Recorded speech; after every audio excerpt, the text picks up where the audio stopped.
In this video, I'm going to be reviewing the current #1 single in the UK right now from the Saturdays featuring Sean Paul, called What About Us. Whilst not being a big fan of a majority of current day girl groups, the Saturdays, when they first appeared on the scene, were a group that I didn't think were too terrible. Put it this way, I'd rather listen to these girls than Girls Aloud any day of the week. Currently, the ladies have released 14 singles into the UK charts and have achieved 12 top 10 hits, What About Us being their first UK #1 single to date. What About Us is an electro/dance pop song which I can describe as a bog standard love song, nothing more, nothing less. A common theme I've found with the majority of songs by the Saturdays is that they tend to have a very catchy hook, and the same can be found here. However, after the chorus introduction, that's when things turn a little annoying. We don't have to wait for Sean Paul to burst in with his reggae sound because one of the girls decides to get in there first. This to me just feels out of place. I don't get why artists feel like they need to stick on a false accent while singing. It's stupid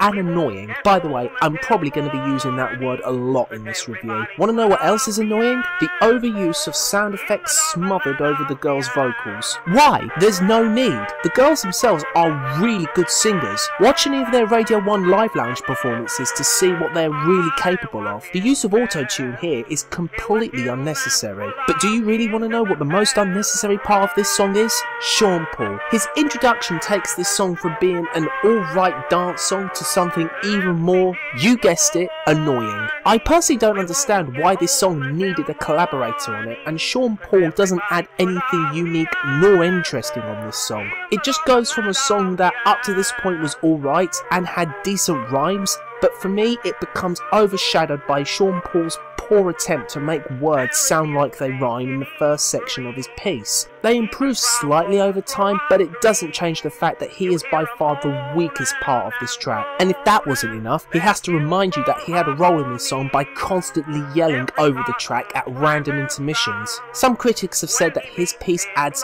fun to the song. I strongly disagree. And do you want to know what the saddest part is? There are two versions of this song, and guess what? The version that doesn't include Sean Paul is much better. Not by a lot, I might add, but I'd rather listen to that version than this one. In conclusion, what went from being a just above average song is spoiled by a needless collaboration, fake accents, auto-tune, pointless sound effects, and generic club dance music. Out of all the songs that the Saturdays have released into the charts, this is by far my least favourite and their worst. There are good rhymes and it had a potential to be a decent song, but when smothered with so much artificial sound, it ruins the track. I would like to emphasise, however, that these girls are not just pretty faces but have kick-ass vocals to boot. It's just a shame that this is what they thought best represented their upcoming album. And I must ask, is this really worthy of a #1 status? Is this song really better than Mirrors, When I Was Your Man, and Just Give Me a Reason? The answer, no. I give this song an overall rating of 4 out of 10.